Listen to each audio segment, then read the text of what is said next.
മനസ്സിലായോ? ജിഹാദികൾക്ക് വലിയ ക്ഷീണം ഉണ്ടാക്കിയിട്ടുള്ള ഒരു ആപ്പാണ് ക്ലബ്. അതെ അതെ അതെ. ജിഹാദികളെ അതുകൊണ്ട് തേച്ചൊട്ടിച്ച സെക്യൂരിറ്റി ജിഹാദികളെ തീരുമാനമാക്കിയില്ലെങ്കിൽ ഇത് തേച്ചൊട്ടിച്ച മുന്നോട്ട് ഒരു പോകാൻ ആപ്പാണ് കഴിയില്ല. ഈ സാധനം. അതെ അതെ അതെ അതെ. കാരണം എന്താ വെച്ചാല് ക്ലബ് ഹൗസ് ഉള്ളവരുണ്ടല്ലോ, ഇപ്പൊ സുപ്രഭാതിനെ കുറെ ആളുകൾ അറിഞ്ഞത്, നാസമായി കുറെ ആളുകൾ വന്ന് നമ്മള് ഫേസ്ബുക്കിലും മറ്റേ എന്റെ തല എന്റെ ഫുൾ ഫിഗർ തന്നെ നടക്കാത്ത ആൾക്കാരാണ്. അതെ അതെ. ഈ ക്ലബ് ഹൗസ് എന്ന് പറഞ്ഞാൽ സത്യം പറഞ്ഞ ഫേസ്ബുക്കിന് ശേഷം ജിഹാദികളെ തേച്ചൊട്ടിച്ച ഒരു സംവിധാനം എന്നത് ക്ലബ് ഹൗസ് തന്നെയാണ്. അപ്പം ഏതായാലും ഞാൻ അങ്ങോട്ട് വരാം. മാഷറൽ മുസ്ലിമീന റഹ്മത്തുള്ളാഹ് ജുമുഅത്തി ഹജ്ജുൽ ഫുഖറാഇ വൽ മസാകീൻ ഈദുൽ മുഅ്മിനീൻ ലാ സഅദൽ ഖതീബ അലൽ മിൻബർ ലാ തകല്ലമു അഹദൽ മുതകല്ലിം. ഓക്കെ, തുടങ്ങാം. ഇന്ത്യൻ പൊളിറ്റിക്സിൽ സംഘികൾ രാജാക്കന്മാർ. അത് ശരിയാണല്ലോ, അതിന് സംശയമൊന്നുമില്ല. ഇന്ത്യൻ പൊളിറ്റിക്സിൽ സംഘികൾ രാജാക്കന്മാർ തന്നെയാ. ഇന്ത്യൻ പൊളിറ്റിക്സിലൊന്നല്ല, ലോക പൊളിറ്റിക്സിൽ, ലോക രാഷ്ട്രീയം, വേൾഡ് പൊളിറ്റിക്സ് എടുത്തു നോക്കിയാൽ സംഘികളാണ് രാജാക്കന്മാര്. സംഘികൾ തന്നെയാണ് രാജാക്കന്മാര്. ബി ജെ പിക്ക് അപ്പുറം ലോക പൊളിറ്റിക്സ്, ബി ജെ പിക്ക് അപ്പുറമുള്ള ഒരു രാഷ്ട്രീയ പാർട്ടി പറയാം ആർക്കും ഇല്ല. ബി ജെ പിക്ക് മുമ്പിൽ നിൽക്കുന്ന ഒരു രാഷ്ട്രീയ പാർട്ടി വേൾഡ് പൊളിറ്റിക്സ് ആണ് എടുക്കുന്നത്. അപ്പൊ ഇവിടെ നിങ്ങൾ പേരിട്ടിരിക്കുന്ന ഇന്ത്യൻ പൊളിറ്റിക്സിൽ സംഘികൾ രാജാക്കൻ. ഞാൻ വേൾഡ് പൊളിറ്റിക്സിലേക്ക് പോകുന്നു. ലോക പൊളിറ്റിക്സ്, ലോക രാഷ്ട്രീയം, വേൾഡ് പൊളിറ്റിക്സ്, വേൾഡ് രാഷ്ട്രീയം. അവിടെയും ബി ജെ പിക്ക് മുകളിൽ നിൽക്കുന്ന ഒരു രാഷ്ട്രീയ പാർട്ടി നിങ്ങൾക്ക് പറയാൻ പറ്റുമോ? സി പി എം മെമ്പർമാർ എത്ര ഉണ്ട്? ചൈനയിൽ നിങ്ങൾ ചൈന സി പി എം അവർക്ക് ഓക്കെ സമ്മതിച്ചു. ചൈന സി പി എം എത്ര അംഗീകൃത മെമ്പർമാരുണ്ട്? ആ മെമ്പർമാരുടെ 3 ഇരട്ടി മെമ്പർമാര് ബി ജെ പിക്കുണ്ട്. അതായത് സി പി എം മെമ്പർമാരുടെ ചൈനീസ് സി പി എമ്മിന്റെ മെമ്പർമാരുടെ, ചൈനീസ് സി പി എമ്മിന്റെ അംഗീകൃത മെമ്പർമാരുടെ, അംഗീകൃത അംഗങ്ങളുടെ 3 ഇരട്ടി മെമ്പർമാര് ബി ജെ പിക്കുണ്ട്. മനസ്സിലായോ? അപ്പൊ ലോക പൊളിറ്റിക്സിലെ രാജാക്കന്മാരാരാണ്? സംഘികൾ തന്നെയാ. സുപ്രഭാതിന് തെറ്റിപ്പോയി.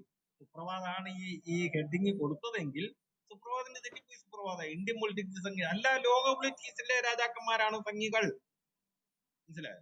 ഈ സുപ്രഭാതാണ് ഈ ഹെഡിങ് കൊടുത്തത്. സുപ്രഭാതിന് തെറ്റി. അല്ല, അത് നമുക്ക് വേറെ വിഷയമുണ്ട് നാസർ ഭായി. ഇന്റർനാഷണൽ പൊളിറ്റിക്സിനെ കുറിച്ചിട്ടുള്ള സംഘികളുടെ കളികളെ കുറിച്ചിട്ട് അത് വേറെ വലിയ ചർച്ച, വേറെ വിഷയമാണ്. മനസ്സിലായോ?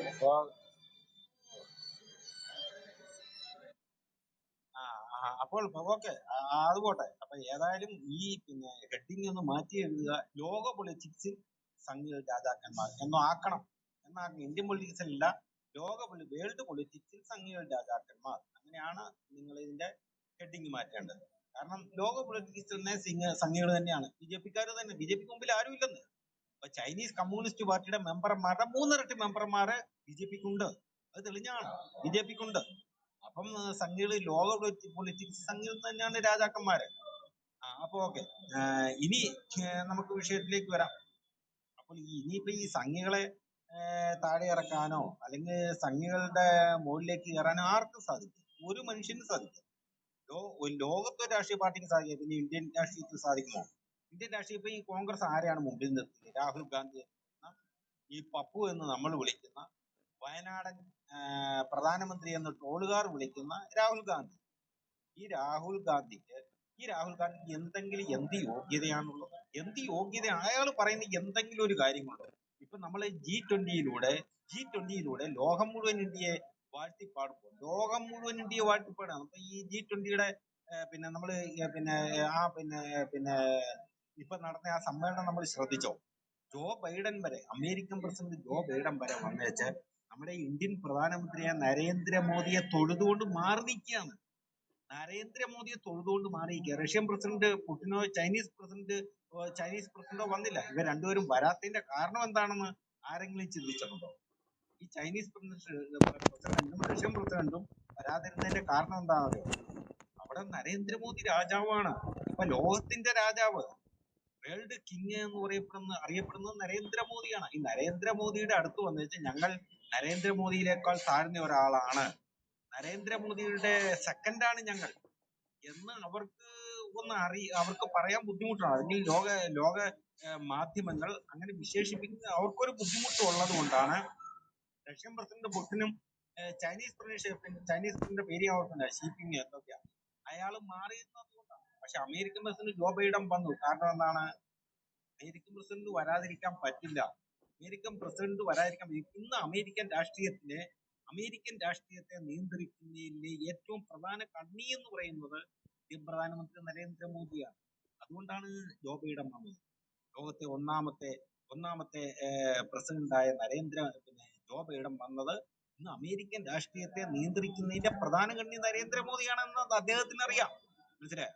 ഈ അമേരിക്കയുടെ ബിസിനസ്, അമേരിക്കയിലെ ഏറ്റവും കൂടെ വലിയ സംരംഭകരാണ്. നിങ്ങളൊന്ന് ഗൂഗിൾ സെർച്ച് ചെയ്ത് നോക്കി, ഇന്ത്യക്കാരാണ്. അമേരിക്കയിലെ ഏറ്റവും വലിയ സംരംഭകർ ഇന്ത്യക്കാരാണ്, നമ്മുടെ ഭാരതീയരാണ്. ജോ ബൈഡന് വരാതിരിക്കാൻ പറ്റില്ല. അതുകൊണ്ടാണ് ജോ ബൈഡൻ വന്നത്. പക്ഷെ ജോ ബൈഡൻ വന്നപ്പോ നിങ്ങളൊക്കെ ശ്രദ്ധിച്ചോ? ജോ ബൈഡൻ ഒരു വശത്തേക്ക് മാറി നിന്നിട്ട് നരേന്ദ്രമോദിയെ തൊഴുകയാണ്. അവിടെ നരേന്ദ്രമോദി ആയിരുന്നു രാജാവ്. ഇല്ല, നിങ്ങൾ എല്ലാവരും ശ്രദ്ധിച്ചു. എത്രയോ രാഷ്ട്ര നേതാക്കന്മാർ വന്നു, എല്ലാവരും നരേന്ദ്രമോദിയുടെ ഒരു അരികു വെച്ച് നിൽക്കുകയാണ്. അതായത് നമ്മളിപ്പോ ഒരു വീട്ടിലേക്ക് കയറി ചെല്ലുമ്പോൾ ആ വീട്ടിലെ കാർന്നോര് ചാരുകസേരയിൽ ഇരിക്കും. മക്കളും മരുമക്കളും ആ തലമുറയുള്ളവരെല്ലാം വന്ന കാരണന്മാരുടെ അച്ഛൻ ചേർന്ന് നിൽക്കും. നിങ്ങളത് ശ്രദ്ധിച്ചിട്ടില്ലേ? എന്ത് പറഞ്ഞില്ല, നരേന്ദ്രമോദിയുടെ അരികു ചേർന്നാണ് ജോ ബൈഡൻ വരുന്നത്. മനസ്സിലായോ? അപ്പൊ അത് റഷ്യൻ പ്രസിഡന്റ് ചൈനീസ് പ്രസിഡന്റ് ഒരു വലിയൊരു എന്താ ഈഗോ ക്ലാഷ് എന്ന് വേണമെങ്കിൽ ഞാൻ വിശ്വസിക്കും. ആ ഈഗോ ക്ലാഷ് ഉള്ളതുകൊണ്ടാണ് റഷ്യൻ പ്രസിഡന്റും ചൈനീസ് പ്രസിഡന്റും വരാതിരുന്നത്. കാരണം നരേന്ദ്രമോദിയുടെ താഴെ നിൽക്കാൻ ഞങ്ങൾക്ക് ഒരു ചെറിയ ബുദ്ധിമുട്ട്. കാരണം അവിടെ വന്നു കഴിഞ്ഞാൽ നരേന്ദ്രമോദിയുടെ താഴേക്ക് ഒരു ഉദാഹരണം ഞാൻ പറയാം.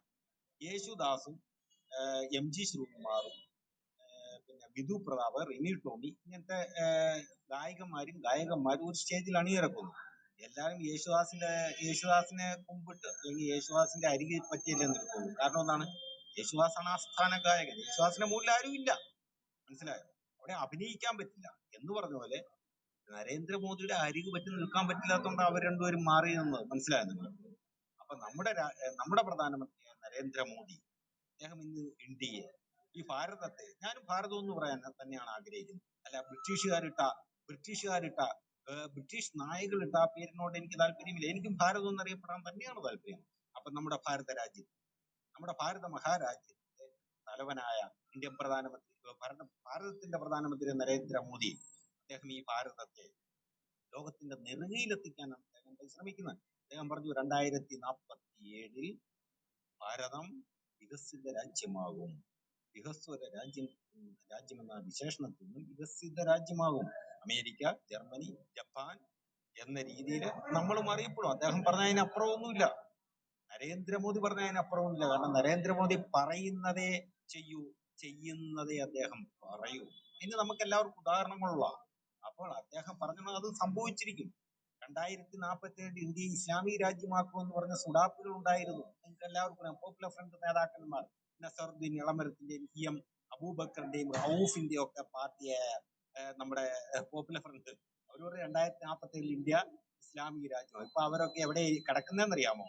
ഞാൻ വെറുതെ ഒരു ഉദാഹരണം, എനിക്ക് നേരിട്ടറിയാവുന്ന ഒരു കാര്യം പറയാം. കോട്ടയം ജില്ലയിലെ ഒരു മുനിസിപ്പാലിറ്റിയിലെ ഒരു വാർഡിലെ ആ വാർഡിലെ കൗൺസിലറെ നമ്മുടെ NIA ഒന്ന് കൊണ്ടുപോയിട്ടുണ്ടായിരുന്നു. അവനെ ഇവിടെ തുറന്നു പറയും, ഈരാറ്റുപേട്ട മുനിസിപ്പാലിറ്റിയിലെ ഒരു വാർഡിലെ ഒരു കൗൺസിലർ, അദ്ദേഹത്തിന്റെ ഒരു അൻസാരി എന്നാണ്. ആ മനുഷ്യനെ NIA നസറുദ്ദീൻ നമ്മുടെ പോപ്പുലർ ഫ്രണ്ട് നേതാക്കന്മാരെ കൊണ്ടുപോയ കൂട്ടത്തിൽ ഈ വാർഡ് കൗൺസിലറെ പിടിച്ചോണ്ടുപോയി.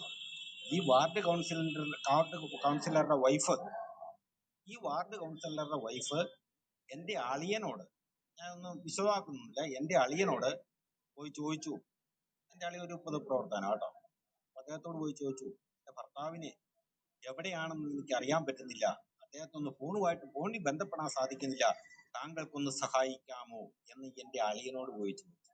മനസ്സിലായോ? ആ അവസ്ഥയിലേക്ക് എത്തിക്കഴിഞ്ഞു. അപ്പൊ ഈ നമ്മുടെ ബാക്കി ഞാൻ പറയുന്നില്ല കേട്ടോ. നസറുദ്ദീൻ ഇളമരത്തിന്റെയും EM അബൂബക്കറിന്റെ കാര്യം ഞാൻ പറയണ്ടല്ലോ. ഒരു കൗൺസിലറുടെ അവസ്ഥ മനസ്സിലായ? ആ അവസ്ഥയിലേക്ക് എത്തി. കാരണം ഇവർ ഏത് ജയിലിൽ കിടക്കുന്നു, എങ്ങനെ ഇവരുമായിട്ട് ബന്ധപ്പെടണം, ഭാര്യമാർക്കറിയില്ല, മാതാപിതാക്കൾക്കറിയില്ല, മക്കൾക്കറിയില്ല. ആ അവസ്ഥയിലേക്ക് എത്തിച്ചില്ലേ? ഇതിന് കാരണക്കാരാണ് ഈ ജിഹാദികൾ തന്നെയാണ്. മദനിയെ പോലുള്ള ജിഹാദികൾ. മദനി ഇപ്പൊ കേരളത്തിലെത്തണം. പക്ഷെ മദനി എന്തായി? മദനിയുടെ 2 വൃക്കയും തകരാറില്ല. ഇപ്പൊ ഏതെങ്കിലും കാഫിർ മദനിക്ക് വൃക്ക കൊടുക്കണം. അപ്പൊ എന്നെയോ സുപ്രഭാതിനെയോ ദിനേശിനെയോ പോലും ഏതെങ്കിലും കാഫർ മദനിക്ക് വൃക്ക കൊടുത്താലേ മദനി ജീവിക്കുള്ളൂ. ആരെ? അബ്ദുൽ നാസർ മദനി. ആ മനുഷ്യൻ ജീവിക്കണമെങ്കിൽ എന്നെ പോലുള്ള, സുപ്രഭാതിനെ പോലുള്ള, ദിനേശിനെ പോലുള്ള കാഫിരിയങ്ങൾ വൃക്ക കൊടുക്കണം, കിഡ്നി കൊടുക്കണം. മനസ്സിലായോ? എന്നാലേ ആ മനുഷ്യൻ ജീവിക്കുകയുള്ളൂ. ആ അവസ്ഥയിലേക്ക് എത്തിയില്ലേ? ഇതൊക്കെ കാരണക്കാരായ ആരാണ്? ജിഹാദികളെ, ഇസ്ലാമിസ്റ്റുകളെ നിങ്ങൾ തന്നെയാണ്. നിങ്ങൾ തന്നെയാണ്. അതിന്റെ കാരണം എന്താണ്? നിങ്ങളുടെ ഖുർആനിൽ എഴുതി വെച്ചു. നിങ്ങളുടെ ഖുർആനിൽ എഴുതി വെച്ചു 4:144 യാ അയ്യുഹല്ലദീന ആമനൂ ലാ തത്തഖിദുൽ കാഫിരീന ഔലിയാ. അല്ലയോ മുസ്ലിമീങ്ങളെ, നിങ്ങൾ മുസ്ലിം അല്ലാത്ത ആരെയും മിത്രമാക്കരുത്. മനസ്സിലായോ? ഇതിന്റെ പ്രതിഫലനമാണ് ഈ മദനിയും നസറുദ്ദീൻ ഇളമരവും ഈ എം അബൂബക്കറും റഊഫും ഒക്കെ അനുഭവിച്ചുകൊണ്ടിരിക്കുന്നത്. നിങ്ങൾ ഉണ്ടാക്കി വെച്ചതാണ്. നിങ്ങൾ ഇട്ട വിത്ത്, നിങ്ങൾ വിത്തിട്ടു. ആ വിത്ത് നിങ്ങൾ വിതയ്ക്കുന്നു, നിങ്ങൾ കൊയ്യുന്നു. കാരണക്കാരായിട്ട് എന്നെയോ സുപ്രഭാതിനെയോ അല്ലെങ്കിൽ ഇവിടെയുള്ള കാഫിരിയോ അല്ലെങ്കിൽ ഇസ്ലാമിക വിമർശകരെയോ നിങ്ങൾക്ക് പറയാൻ സാധിക്കില്ല. കാരണം അതിന്റെ ഉത്തരവാദികൾ നിങ്ങളാണ്. അതിന്റെ ഉത്തരവാദികൾ നിങ്ങളാണ്. നിങ്ങളുടെ ഗ്രന്ഥമാണ്, നിങ്ങളുടെ ഗ്രന്ഥമായ ഖുർആനാണ്, നിങ്ങളുടെ ഉസ്താദന്മാരാണ്, നിങ്ങളുടെ എം അക്ബറിനെ പോലുള്ള, മുജാഹിദ് ബാലുശ്ശേരിയെ പോലുള്ള, സാക്കിർ നായിക്കിനെ പോലുള്ള മൗലവിമാരാണ് സഹോദരങ്ങളെ. മനസ്സിലായോ? അതുകൊണ്ട് ഞങ്ങളെ പോലുള്ളവരോട്, ഞങ്ങളെ പോലുള്ള ഇസ്ലാമിസ്റ്റുകളെ നിങ്ങൾ തെറി വിളിച്ചത് കൊണ്ടോ നിങ്ങൾ പ്രാഗിയത് കൊണ്ടോ ഒരു കാര്യവുമില്ല. ഇപ്പൊ തന്നെ ഞാൻ ചുമ്മാ ഒരു കാര്യം പറയാം, വെറും ഒരു കാര്യം. നിങ്ങൾ ചുമ്മാ ചിന്തിച്ചാൽ മതി. പ്രകൃതി ദുരന്തങ്ങൾ ഒരുപാട് വന്നുകൊണ്ടിരിക്കുന്നില്ലേ? നിങ്ങൾ കാണുന്നില്ലേ? ഭൂമി കുലുക്കമായിട്ടും പ്രളയമായിട്ടും ഒക്കെ എവിടെയാണ് ആഞ്ഞടിക്കുന്നത്? എവിടെയാണ് ആഞ്ഞടിക്കുന്നത്? നിങ്ങൾ ശ്രദ്ധിച്ചോ? തുർക്കി, സിറിയ, 10-20,000 പേര് മരണപ്പെട്ടു. തുർക്കിയും സിറിയയും ഏതാ? ഒന്നാന്തര ഇസ്ലാമിക രാജ്യങ്ങളാണ്. എർദോഗാന്റെയും നമ്മുടെ ബാഷറിന്റെയും ഒക്കെ രാജ്യമാണ് തുർക്കിയും സിറിയയും. ഒരു ഭൂകമ്പം ഉണ്ടായി 10-20,000 പേര് പോയി, അല്ലേ? ഇപ്പൊ ഇതാ ഒരു തുർക്കി, മൊറോക്കോയിൽ ഒരു ഒന്നാന്തര ഭൂകമ്പം. എത്രയോ മൊറോക്കോയിൽ ഒരുപാട് രാജ്യങ്ങളുണ്ട്. കെനിയ, എത്യോപ്യ പോലുള്ള ഒരുപാട് ക്രിസ്ത്യൻ രാജ്യങ്ങളുണ്ട്. പക്ഷേ മുസ്ലിം ഭൂരിപക്ഷ രാജ്യമായ മൊറോക്കോയിലാണ് ഭൂകമ്പം ആഞ്ഞടിച്ചത്. 10,000-15,000 ആൾക്കാർ അവിടെ മരണപ്പെട്ടു കഴിഞ്ഞു. മനസ്സിലായോ? പിന്നെ ലിബിയ പ്രളയം ഉണ്ടായി, ചുമ്മാ പ്രളയം. ഈ പിന്നെ അറേബ്യൻ രാജ്യങ്ങളിലൊന്നും അങ്ങനെ പ്രളയം ഉണ്ടാകാറില്ല. പക്ഷെ ലിബിയയിൽ പ്രളയം ഉണ്ടായി, അവിടെയും പോയി 10-15,000 പേര്. ലിബിയ ആരാണ്? നമ്മുടെ ഗദ്ദാഫിനെ നിങ്ങൾക്ക് ഓർമ്മയില്ലേ? ഗദ്ദാഫിയുടെ രാജ്യം മുസ്ലിം രാജ്യമാണ്, ക്രിസ്ത്യൻ രാജ്യമായിരുന്നു. നിങ്ങൾ പിടിച്ചതാണ്. ക്രിസ്ത്യൻ രാജ്യമായിരുന്നു ഈ ലിബിയ. ക്രിസ്തീയ ഭൂരിപക്ഷ രാജ്യം നിങ്ങൾ കയറി പിടിച്ചതാണ്. മുഹമ്മദിന്റെ അനുയായികൾ കയറി പിടിച്ചതാണ് ലിബിയ. ആ രാജ്യത്താണ് പ്രളയം ഉണ്ടായി ഇത്രയും പേര് മരണപ്പെട്ടത്. ഒരു ക്രിസ്തീയ രാജ്യത്തിനും പ്രളയം ഉണ്ടാകുന്നില്ല, ഭൂകമ്പം ഉണ്ടാകുന്നില്ല. നിങ്ങളുടെ രാജ്യത്തിലേക്ക് തന്നെയാണ് എല്ലാം വരുന്നത്. ദൈവം പോലും, ഞാനൊരു ദൈവവിശ്വാസിയാണ്, നിങ്ങൾക്ക് എല്ലാവർക്കും അറിയാം. ഞാനൊരു ദൈവവിശ്വാസിയാണ്, പക്ഷെ യുക്തിവാദിയാണെന്നേ ഉള്ളൂ. ഞാനൊരു നിരീശ്വരവാദിയല്ല, ഞാൻ ദൈവവിശ്വാസിയാണ്. പക്ഷെ ഈ പ്രാപഞ്ചിക ശക്തി, പ്രകൃതി ശക്തി പോലും നിങ്ങൾക്കെതിരെ ഉറഞ്ഞു തൊടുമ്പോൾ നിങ്ങൾ ചിന്തിക്കുക. നിങ്ങൾക്ക് കുഴപ്പമുണ്ട്, നിങ്ങൾക്ക് കുഴപ്പമുണ്ട്. ഹലാലും ഹറാമുമായിട്ട് ഭക്ഷണത്തെ വേർതിരിച്ചവരാണ് നിങ്ങൾ, വസ്ത്രത്തെ വേർതിരിച്ചവരാണ് നിങ്ങൾ, മനുഷ്യനെ വേർതിരിച്ചവരാണ് നിങ്ങൾ, സമുദായത്തെ വേർതിരിച്ചവരാണ് നിങ്ങൾ. അപ്പൊ നിങ്ങൾ അനുഭവിച്ചുകൊണ്ടേയിരിക്കുന്നു. ഇന്ന് പാകിസ്ഥാനും ഇന്ത്യ, പാകിസ്ഥാൻ മുസ്ലിം ഭൂരിപക്ഷ പ്രദേശം, മുഹമ്മദ് അലി ജിന്നയാണ് പാകിസ്ഥാനെ മുസ്ലിം ഭൂരിപക്ഷ പ്രദേശമായി ഇസ്ലാമിക് റിപ്പബ്ലിക് ഓഫ് പാകിസ്ഥാൻ എന്ന് പേരിട്ട്, ഞങ്ങളുടെ അള്ളയുടെ രാജ്യം, ഞങ്ങളുടെ ദൈവത്തിന്റെ രാജ്യം എന്ന് പറഞ്ഞ് പേരിട്ട് കൊണ്ടുപോയത്. ഇന്ന് അവിടെ ഒരു കിലോ പഞ്ചസാര മേടിക്കണമെങ്കിൽ 350 രൂപ കൊടുക്കണം. 1 കിലോ പഞ്ചസാരയ്ക്ക് 350 രൂപയാണെന്ന് പാകിസ്ഥാനിലെ വില. മനസ്സിലായോ നിങ്ങൾക്ക്? ആ അവസ്ഥയിലേക്ക് പാകിസ്ഥാനെ എത്തിച്ചത് ആരാണ്? ദൈവം, പ്രാപഞ്ചിക ശക്തി, പ്രകൃതി ശക്തി. മനസ്സിലായോ നിങ്ങൾക്ക്? മനസ്സിലായോ? മുസ്ലിം സഹോദരന്മാരെ, ജിഹാദികളെ, നിങ്ങൾ ഇനിയെങ്കിലും നിങ്ങൾ മര്യാദക്കാരാകുക. നിങ്ങളുടെ ഗ്രന്ഥത്തെ വലിച്ചെറിയുക, നിങ്ങൾ മാനവികതയെ പുലർത്തുക. എന്നാൽ മാത്രമേ നിങ്ങൾക്ക് രക്ഷയുള്ളൂ, നിങ്ങൾക്ക് നേട്ടമുള്ളൂ. അല്ലാതെ നിങ്ങൾ ഈ ഗ്രന്ഥം പറയുന്ന രീതിയിൽ നിങ്ങൾ മുന്നോട്ട് പോയാൽ നിങ്ങൾക്ക് അധോഗതിയാകും. ദൈവം പോലും നിങ്ങൾക്കെതിരാണ്, പ്രാപഞ്ചിക ശക്തി വരെ നിങ്ങൾക്കെതിരാണ്. ഭൂകമ്പത്തിലൂടെ വരെ, പ്രളയത്തിലൂടെ വരെ നിങ്ങളെ എടുത്തുമറിച്ചുകൊണ്ടിരിക്കുകയാണ് പ്രാപഞ്ചിക ശക്തിയായ ദൈവം. അതീവ കോപം നിങ്ങൾക്ക് ഉണ്ടാകാതിരിക്കണമെങ്കിൽ നിങ്ങൾ എല്ലാവരെയും മനുഷ്യരായിട്ട് കരുതണം. മുസ്ലിമിനെയും ക്രിസ്ത്യാനിയെയും ഹിന്ദുവിനെയും ജൂതനെയും യുക്തിവാദിയെയും നിരീശ്വരവാദിയെയും ബുദ്ധനെയും ജൈനനെയും പാഴ്സിയെയും ബഹായിയെയും ഈ ലോകത്തുള്ള എല്ലാ മനുഷ്യരെയും നിങ്ങൾ മാനവികതയുടെ അടിസ്ഥാനത്തിൽ, മാനവികതയുടെ ബേസിക്കിൽ നിങ്ങൾ അളക്കണം. അല്ലാതെ അല്ലാതെ മുസ്ലിം കാഫിർ എന്ന് പറഞ്ഞുകൊണ്ട് നിങ്ങളുടെ ഗ്രന്ഥമായ ഖുർആൻ പറയുന്ന പോലെ, നിങ്ങളുടെ പ്രവാചകനായ മുഹമ്മദ് പറഞ്ഞതുപോലെ മുസ്ലിം കാഫിർ, വിശ്വാസി അവിശ്വാസി എന്ന് പേരിട്ടുകൊണ്ട് നിങ്ങൾ പോയാൽ പ്രാപഞ്ചിക ശക്തി വരെ നിങ്ങളെ എതിർത്തുകൊണ്ടിരിക്കും. പ്രാപഞ്ചിക ശക്തിയുടെ കോപം വരെ ഭൂകമ്പത്തിലൂടെയും പ്രളയത്തിലൂടെയും നിങ്ങളെ വേട്ടയാടും. അതുകൊണ്ട് ഇനിയെങ്കിലും നിങ്ങൾ മാനവികരാവുക, മാനവികതയിൽ വിശ്വസിക്കുക, മനുഷ്യരാവുക. ഓക്കെ, എനിക്ക് ഇത്ര ഓക്കെ, താങ്ക് യു. നിങ്ങൾ കുറെ കാലം ക്ലബ് ഹൗസിൽ വരാത്തത് കൊണ്ട് അതൊക്കെ കൂടെ അങ്ങോട്ട് പറഞ്ഞു തീർക്കാൻ ഇല്ലേ? അത് ശരി.